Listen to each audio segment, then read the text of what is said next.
اسی رسول ہاشمی کی بارگاہ میں عقیدت و محبت کے ساتھ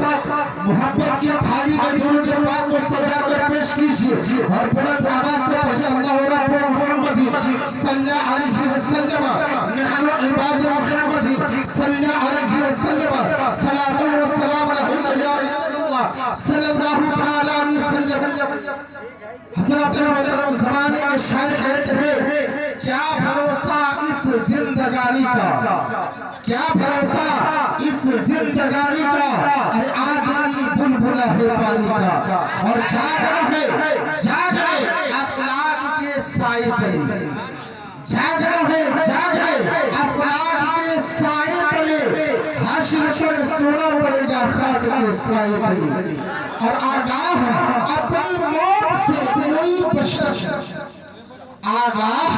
اپنی موت سے کوئی بشر نہیں، ارے سامان 100 برس کا ہے پل کی خبر نہیں، سامان 100 برس کا ہے پل کی خبر نہیں۔ حضرات محترم میں نے جس آیت مبارکہ کو اپنا موضوع سخت بنایا، کل نفس ذائقۃ الموت، اللہ تبارک و تعالی ارشاد فرماتا ہے کہ ہر ایک زیرو چیز کو موت کا مزہ چکھنا ہے۔ دنیا میں جتنی بھی شے پیدا ہوئی، جتنی بھی اشیاء ہیں، سب کو ایک روز اس دنیا سے فانی ہونا ہے، اس دنیا سے جانا ہے، شہر خاموشہ پہنچنا ہے۔ میرے ملت کے غجر مسلمانوں، میں ابھی تمہید باندھ رہا ہوں کہ آپ نے دیکھا ہمارے بیچ ہم سب کے نگاہوں کے سامنے میں جناب جمن صاحب آج سے 4-5 روز قبل ہمارے سامنے میں تھے، جب اس کے نام کی پتیاں جھڑی،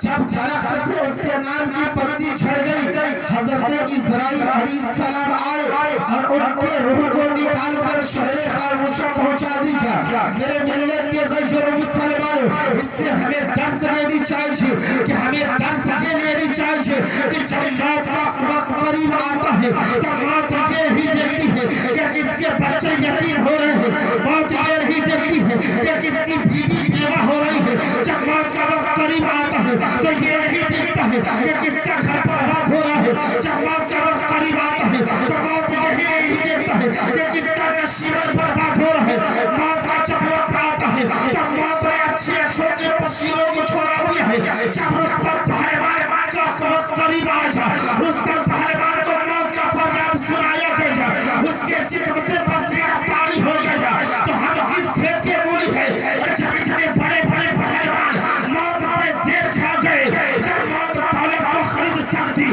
تو قارون آج کے دور میں نہ مرتا، اگر موت حکومت سے خریدی جاتی تو فرعون نہیں مرتا۔ ارے موت کو نہ دولت سے خریدی جا سکتی ہے نہ حکومت سے خریدی جا سکتی ہے۔ جب آپ کا وقت قریب آئے گا تو رب کائنات کے حکم سے حضرت اسرائیل علیہ السلام آپ کے پاس آئے گا اور آپ کے روح کو اس دنیا فانی سے لے کر چلا۔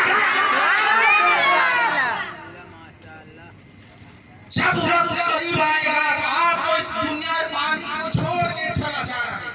اب ہمیں اس میں کیا کرنا ہے؟ ہمیں اس میں کچھ تیاریاں کرنی ہے، ہمیں کچھ ایسے کام کرنے ہیں جس سے ہمیں جانے کے بعد بھی فائدہ پہنچے اور ہمیں دنیا میں بھی فائدہ پہنچے۔ جناب جمن صاحب نے 2 کام بہت اچھے تھے۔ پہلا کام کہ آپ نے اپنے اولاد کو ایسا بنایا جس سے آپ کے اولاد آپ کے جانے کے بعد آپ کو بھولا نہیں، جس سے آپ کے اولاد آپ کو بھولے نہیں۔ دوسرا کام وہ کہ آپ نے اس کام کو انجام دینا ہے، اس کام کو کرنا ہے جس سے ہمارا فائدہ ہو، دنیاوی فائدہ بھی ہو، آخرتی فائدہ بھی ہو۔ جیسے ہمیں دین کی کام کرنی ہے، جیسے ہمیں مسجدیں تعمیر ہو رہی ہے تو اس میں حصہ لینا ہے، مدرسے تعمیر ہو رہے تو اس میں حصہ لینا ہے، ایسے دین کے کام کرنے ہیں جس سے ہمیں جانے کے بعد بھی فائدہ حاصل ہوتا رہے۔ ارے ہم نے ایسے چیز چھوڑ دی ہے، ایک ایسی اولاد چھوڑ دی ہے، ہم نے اپنے اولادوں کو چھوڑا ہے، نیک اولادوں کو چھوڑا ہے، جیسے جناب شفیع محمد صاحب ہے، جناب رفیع محمد صاحب ہے،